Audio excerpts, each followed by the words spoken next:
Nós vamos continuar lá no livro de Samuel, no primeiro livro, né, de Samuel. Quem quiser me acompanhar, hoje vai ser bem rapidinho, é uma história pequenininha.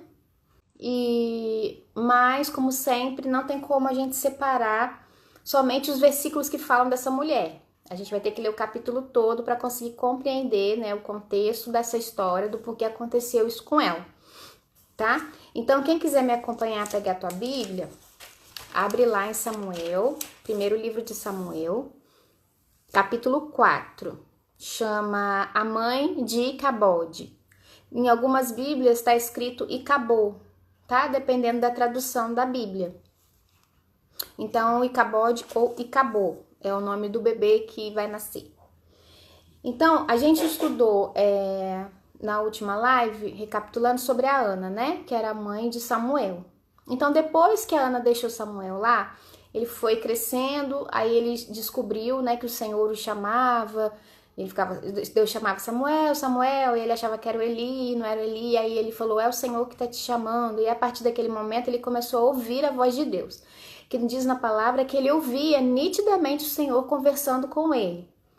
Então, a partir da última história que a gente leu sobre Ana, fala um pouco sobre o crescimento de Samuel, do conhecimento dele com o Senhor, né, do chamado dele, e também sobre o Eli e os filhos. Ele tinha 2 filhos, e esses 2 filhos de Eli, do sacerdote, eles eram completamente irresponsáveis. Eles faziam muita coisa errada. E ele não fazia nada, ele chamava atenção, mas não tinha assim aquela autoridade sobre os filhos. Então, eram como crianças mimadas, eles faziam o que queriam. Então, o Samuel cresceu no meio dessa bagunça, vendo ali no próprio tabernáculo muita coisa errada entre a família de Eli, né? O Eli e os 2 filhos. Mas mesmo assim ele não se corrompeu, ele foi, né, continuou crescendo, sendo fiel a Deus.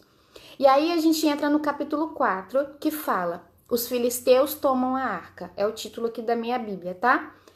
Então eu vou começar ali. Nessa época, os israelitas saíram da guerra contra os filisteus. Eles acamparam em Ebenezer e os filisteus em Afeque. Os filisteus dispuseram suas forças em linha para enfrentar Israel. Intensificando-se o combate, Israel foi derrotado pelos filisteus, que mataram cerca de 4.000 deles no campo de batalha. Quando os soldados voltaram ao acampamento, as autoridades de Israel perguntaram, por que o Senhor deixou que os filisteus nos derrotassem? E acrescentaram, vamos a Siló buscar a arca da aliança do Senhor para que ele vá conosco e nos salve das mãos dos nossos inimigos. Então mandaram trazer de Siló a arca da aliança do Senhor dos exércitos, que tem o seu trono entre os querubins. E os 2 filhos de Eli, Ofine e Finéias, acompanharam a arca da aliança de Deus. Então eu vou dar uma pausa aqui para vocês entenderem melhor. Na cidade de Siló era onde ficava o tabernáculo e aonde ficava a arca da aliança, aonde fazia-se os sacrifícios, né? Que a gente já sabe lá, para o perdão dos pecados. Esses 2 filhos, Ofni e Finéias, eram os 2 filhos irresponsáveis de Eli, que faziam muita coisa errada. Eles roubavam a carne do sacrifício. Então, quando a pessoa levava lá o cordeiro, antes de queimar a gordura do cordeiro, eles já iam com um garfo de 3 dentes. Isso está falando no capítulo 3, tá? Que eu pulei. Eles pegavam as partes mais gordas e melhores da carne para eles comerem. Só que eles podiam comer essa carne, só que depois do sacrifício, depois de queimado, não ainda cru, antes de ser oferecida a Deus. Então, eles já erravam aí. Eles pegavam as mulheres que iam lá cuidar do tabernáculo, estrupavam as mulheres dentro do próprio tabernáculo e muitas outras coisas erradas que eles faziam. Então Eli ia lá e falava para eles, meus filhos, eu tô tendo muita queixa de vocês estão fazendo muita coisa errada. Quando a gente faz coisa errada para outra pessoa, Deus é que tá ali como um juiz nosso. Mas quando você faz uma coisa errada para Deus, quem que vai ser seu juiz, seu defensor? Vocês estão pecando contra Deus, mas mesmo assim eles não ligavam, eles continuavam fazendo um monte de coisa errada. E aí Deus ficou com muita raiva e falou que ia matar os 2. Se ele não tomasse uma atitude contra os filhos, os 2 filhos dele iam morrer. E aí nessa guerra que aconteceu, eles perderam, né, dos filisteus, e aí eles acharam melhor ir lá em Siló, lá no tabernáculo onde ele morava, onde esses 2 filhos dele moravam, para poder pegar a arca da aliança e levar na batalha, porque eles achavam que Deus estava ali dentro daquela arca da aliança. e assim Deus ia poder livrar eles dos filisteus. E os dois filhos, Ofni, não sei como se pronuncia, e Finéias foram junto na batalha com a arca. E ele ficou lá no tabernáculo, porque ele era muito velho e já estava meio cego. Então ele ficou no tabernáculo. Então, né, Ofni e Finéias acompanharam a arca da aliança de Deus. Quando a arca da aliança do Senhor entrou no acampamento, todos os israelitas gritaram, tão alto que o chão estremeceu. Os filisteus, ouvindo os gritos, perguntaram: o que significa todos esses gritos no acampamento dos hebreus, perdão. Quando souberam que a arca do Senhor viera para o acampamento, os filisteus ficaram com medo e disseram: deuses chegaram ao acampamento. Ai de nós, nunca nos aconteceu coisa dessa. Ai de nós, quem nos livrará das mãos desses deuses poderosos? São os deuses que feriram os egípcios com toda espécie de pragas no deserto. Sejam fortes, filisteus, sejam homens, ou vocês se tornarão escravos dos hebreus, assim como eles foram escravos de vocês. Sejam homens e lutem. Então, os filisteus lutaram e Israel foi derrotado. Cada homem fugiu para sua tenda. O massacre foi muito grande. Israel perdeu 30.000 homens de infantaria. A arca de Deus foi tomada e os dois filhos de Eli, Ofni e Finéias, morreram. Então, o que aconteceu nessa guerra? Ofni e Finéias morreram. Os dois filhos de Eli morreram. A arca da aliança foi roubada pelos filisteus e mais 30.000 homens morreram também da guerra lá da infantaria, morreram também. E o resto fugiu de volta para suas tendas. Aí já entra, continuando aqui, a morte de Eli. Naquele mesmo dia, um benjamita correu da linha da batalha até Siló, com as roupas rasgadas em terra na cabeça. Quando ele chegou, Eli estava sentado em sua cadeira ao lado da estrada. Estava preocupado, pois em seu coração temia pela arca de Deus. O homem entrou na cidade, contou o que havia acontecido e a cidade começou a gritar. Eli ouviu os gritos e perguntou: o que significa esse tumulto? O homem correu para contar tudo a Eli. Eli tinha 98 anos de idade e os seus olhos estavam imóveis. Ele já não conseguia enxergar. O homem lhe disse: acabei de chegar da linha da batalha, fugi de lá hoje mesmo. Eli perguntou: o que aconteceu, meu filho? O mensageiro respondeu: Israel fugiu dos filisteus e houve uma grande matança entre os soldados. Até os seus dois filhos, Ofni e Finéias, estão mortos e a arca de Deus foi tomada. Quando ele mencionou a arca de Deus, Eli caiu da cadeira para trás, ao lado do portão, quebrou o pescoço e morreu, pois era velho e pesado. Ele liderou Israel durante 40 anos. Então, o que aconteceu? Eli, com o choque que ele levou, além dos dois filhos dele ter morrido, o mais choque que ele levou foi da arca de Deus ter sido tomada. Ele estava mais preocupado. Como ele era muito velho, 98 anos, e já não enxergava, era muito pesado, ficava só sentado, ele acabou tendo um susto tão grande que a cadeira dele caiu para trás, ele bateu, né, a cabeça, quebrou o pescoço e morreu. Então, no mesmo dia, morreu os dois filhos dele e ele, tá? Aí agora que nós vamos entrar na história dessa mulher, do nosso estudo hoje.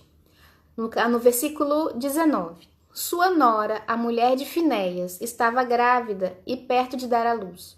Quando ouviu a notícia de que a arca de Deus havia sido tomada e que seu sogro e seu marido estavam mortos, entrou em trabalho de parto e deu à luz, mas não resistiu às dores do parto. Enquanto morria, as mulheres que a ajudavam disseram: não se desespere, você teve um menino. Mas ela não respondeu nem deu atenção. Ela deu ao menino o nome de Icabode e disse: a glória se foi de Israel, porque a arca fora tomada e porque o sogro e o marido haviam morrido. E ainda acrescentou: a glória se foi de Israel, pois a arca de Deus foi tomada. E a mulher morreu. Então, gente, é uma história assim, né? Num capítulo só, houve 4 mortes, né? Então, os dois filhos de Eli morreram. Eli morreu de susto praticamente, né? Que com susto quebrou o pescoço. E a nora, de tão também assustada pela notícia do marido sogro e a arca ter sido tomada, entrou em trabalho de parto prematuro, teve o menino e não resistiu por causa do parto e acabou morrendo. E aí ela botou o nome do menino de Icabode ou Icabô, dependendo da Bíblia aí de cada um. Mas é o mesmo significado, que é a glória se foi de Israel, a glória de Deus se foi de Israel. que era o quê? Era a Arca da Aliança. Então a Arca da Aliança era tão importante para eles que, como ela foi tomada, é como se Deus tivesse ido embora junto com a arca. Então a glória de Deus se foi, ficou sendo o nome do menino. Então, coitado do menino, carregou isso pro resto da vida, né?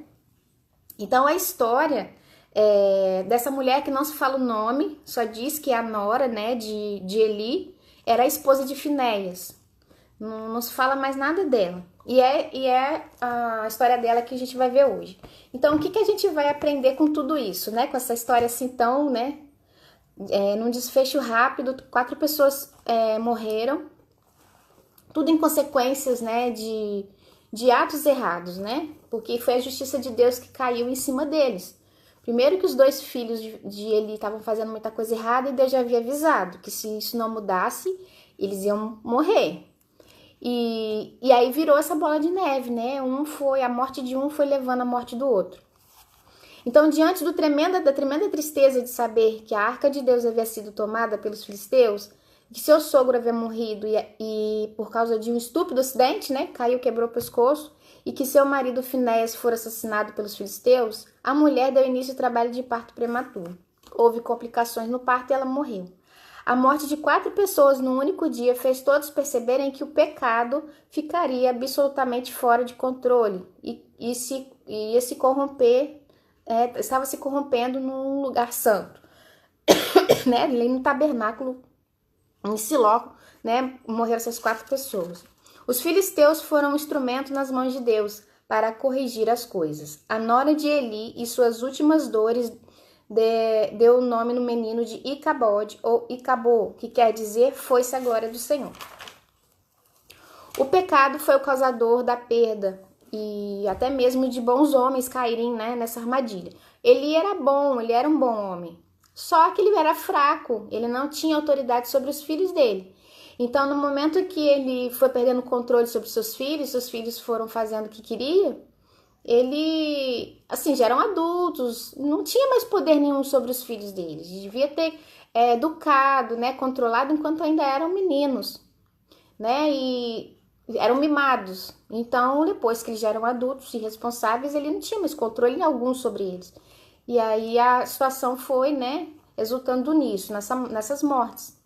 O tabernáculo perdera a glória, porquanto era na arca que se manifestava a presença de Deus. Sem a arca, o culto inteiro se esvaziou de significado, pois a arca era o centro do culto, de adoração, e as ordenanças de Deus foram removidas do povo de Israel. Então, como a arca foi levada, como que eles iam fazer tudo? Se todas as cerimônias, os cultos de perdão, né, dos sacrifícios eram feitos ali diante da arca.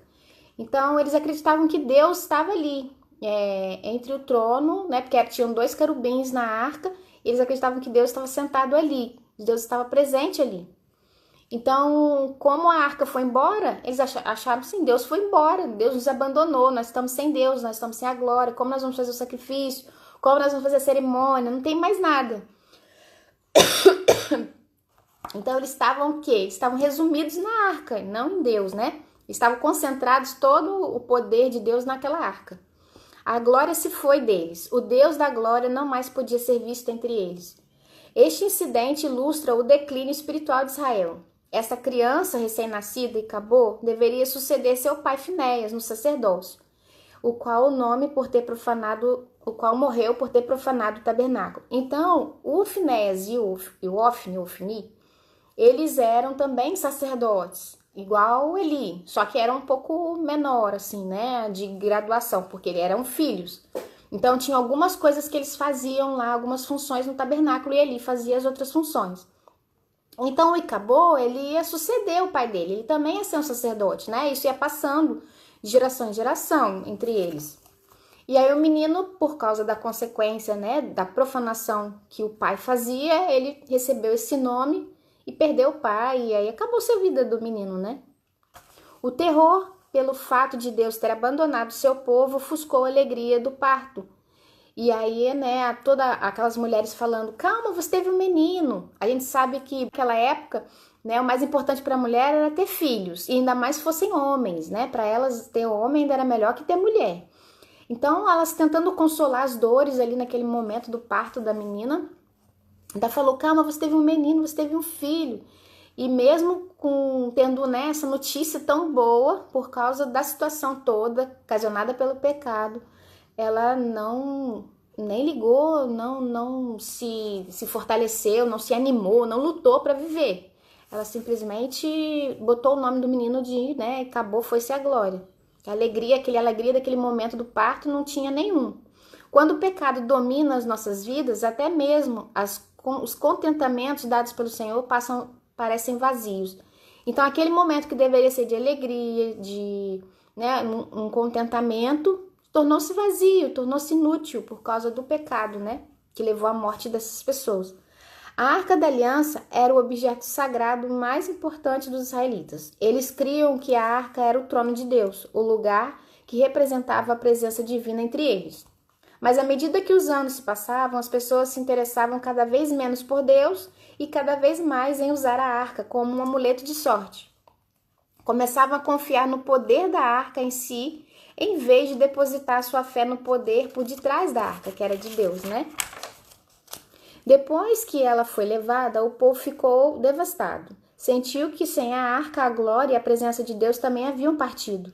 Da mesma forma, hoje, as pessoas acham que podem ter Deus no livro, que se a Bíblia estiver em casa, a casa não será assaltada, se estiver aberta no Salmo 91, nada de mal vai acontecer. E não é o livro em si, mas é a vida na palavra dentro de nós. Então, a gente faz essa comparação da Arca da Aliança com a Bíblia. Tem muitas pessoas que não leem a Bíblia. Tem muitas pessoas que se dizem cristãs, não conhecem a palavra e simplesmente têm a Bíblia aberta em casa. No Salmo 91, que fala, que nenhuma praga vai atingir, nenhum mal vai me atingir. Então, eles acham que aberto ali, nada vai acontecer com a casa. Aí tem uns que falam, eu ando com a Bíblia no carro, não vai acontecer nenhum acidente, nada comigo, porque, a Bíblia tá ali para me proteger. Como se fosse um amuleto. E a mesma coisa eles faziam com a arca era como se fosse um amuleto. Deus estava ali, o que importava mais era a arca do que o próprio Deus. Então, para eles era mais importante a Bíblia do que ler a palavra e vivenciar o que está na palavra, O que é importante na Bíblia não é o livro, e sim o que a gente aprende, com a leitura dela, a transformação dela que ela faz em nossas vidas. Então, não é o livro em si, É a vida da palavra dentro de nós. Gente, desculpa aí porque ainda tô com o restinho do resfriado de semana passada. Então, Jesus mesmo nos disse que as palavras as palavras dele são de vida, de espírito e vida. A palavra de Deus, ela tem poder quando cremos. Não é a Bíblia aberta, não é o livro em si, não é um amuleto, mas sim a fé. É crer e viver a palavra de Deus. Deus não se limita a nada. Ninguém pode colocar Deus dentro de uma caixa. Deus age de muitas maneiras. Isso se chama multiforme graça de Deus. Ou seja, a graça e a glória do Senhor se manifestam de diversas maneiras. Então, o que a gente aprende com tudo isso? Que o importante não é, vamos colocar comparação que a gente faz da Bíblia com a Arca da Aliança. A Bíblia em si, o livro em si, ele não vai ter poder nenhum se você não abrir, não ler, não meditar, não tentar aplicar na sua vida. Simplesmente vai ser um livro como outro qualquer. Então, ela não vai te livrar de nenhum mal. A Bíblia não vai te livrar de um assaltante entrar na tua casa se ela estiver aberta no Salmo 91. Ela não vai te livrar de um acidente no carro se você estiver andando com ela no carro. Se você não tiver sua fé na palavra de Deus, se você não ler a palavra de Deus, se você não praticar a palavra de Deus, se você, eu vou andar com a Bíblia, mas eu sei que no momento de dificuldade, de tristeza, de qualquer coisa que eu precisar, eu vou abrir, vou ler, o Senhor vai me sustentar. Então é a fé que a gente tem na palavra, é o crer no poder dela, que Deus nos ensina através dela, e não o livro em si como um amuleto. Como eles estavam fazendo com a arca. A arca era como se fosse um amuleto, a glória do Senhor estava resumida ali, dentro daquela caixa, dentro daquela arca. Então levaram-se a arca, levaram-se Deus, levaram-se a glória, eles ficaram sem nada. Era isso que eles pensavam. Então a fé deles estava muito pequena, estava muito limitada. E Deus não se limita a nada, Deus não se limita a uma caixa. A gente não pode botar Deus dentro de uma caixa, Deus tem muitas formas de se manifestar. A sua graça é multiforme. Então, ele se manifesta de várias maneiras pra gente. O seu poder, a sua glória, né? A sua ação. Ele né? A gente fala que ele não tem... Ele é o princípio e o fim. Então, ele não tem... Ele é infinito. Ele é o começo e o final. Então, não se mede. Não tem como a gente prender ele em alguma coisa. E eles acreditavam que Deus estava dentro daquela arca. Então, por que de toda esse transtorno? Tudo começou por causa do pecado, mais uma vez, né? Como sempre, as coisas erradas, quando acontecem, as consequências são do pecado. E eles achando que Deus estava ali, então se Deus está aqui, a gente vai vencer a guerra. Mas Deus permitiu ser levado para mostrar que ele não se resume àquela arca, que ele não está só naquela arca, né? Deus, ele prova que ele é soberano e que ele não está resumido só ali naquela arca, ele está em todo lugar, né? Então, essa história, ela é boa para a gente fazer comparação no que a gente coloca a nossa fé. Se a gente coloca a fé em algum amuleto, em alguma coisa, aí eu preciso andar com isso aqui, porque sei que se eu andar com isso aqui, eu vou estar protegida. A gente sabe que o que protege a gente e guarda a gente é Deus. Acima de qualquer coisa, é o Senhor, não é? E aonde a gente estiver, a gente sabe que os teus olhos estão sobre nós, né? O seu zelo está sobre nós. Então, a nossa oração, a nossa invocação do nome do Senhor, de Jesus, é o que nos dá o livramento, é o que nos guarda, é o que nos protege. A palavra de Deus, ela nos orienta, ela nos guia, mas ela precisa ser lida para que a gente, né, possa ter essa dádiva de ser orientada, de ser guiada. Senão, ela vai se tornar como qualquer outro livro. Então, não basta ter ela aberta dentro de casa, tem que ser lida, né? Então, essa história, a gente não sabe o nome dessa mulher, né? A nora de Eli, esposa de Finéias, e mãe de Icabô, ou Icabode. E é uma triste história, né? Depois de outras mulheres que a gente viu nas últimas semanas, que foram todas histórias lindas e românticas, essa é uma história triste. E a gente aprende o quê? E que a gente tem que colocar nossa força, nossa confiança no Senhor, e que nada prende o Senhor. Não há nada que possa segurar o Senhor. E que Ele tem formas de se apresentar para nós. A sua graça, a sua glória. Não é somente preso a alguma coisa, como eles acreditavam na Arca da Aliança, né? Então, com essa história, a gente fica um pouco alerta do que as pessoas pensam, do que as pessoas às vezes falam para você. Então, cuidado para você, às vezes, não se apegar a algum amuleto, alguma coisa que a pessoa vai te dizer que vai te trazer sorte, que vai te trazer proteção, que vai te livrar de algum mal, que só o Senhor pode fazer isso. Só o Senhor pode te livrar do mal, só o nome de Jesus pode te livrar de algum perigo, só o Senhor pode te guardar. Em qualquer lugar que você estiver, em qualquer situação que você estiver, não importa. Você não precisa ir para tal lugar encontrar o Senhor. Você pode encontrar o Senhor dentro do seu quarto, dentro do seu silêncio, no seu canto, aonde você estiver. Porque o Senhor não se resume a um ambiente, o Senhor não se resume a só dentro da igreja, o Senhor não se resume lá ao tabernáculo, à arca. Ele está em qualquer lugar. É só você invocar o nome dele, é só você chamar por Jesus e ele vai te ouvir. O poder está no nome dele. Basta você falar, orar, buscar e aí ele vai fazer a sua graça, né? De infinitas formas. No que você estiver precisando. Então, essa história a gente aprende a observar, né? Onde estamos colocando a nossa fé. Aonde estamos nos apegando. Eu quero agradecer a participação de todo mundo. E aí, domingo que vem, a gente continua ainda no primeiro livro de Samuel. Um beijão para todo mundo. Fiquem com Deus, viu? E até domingo, se Deus quiser. Tchau!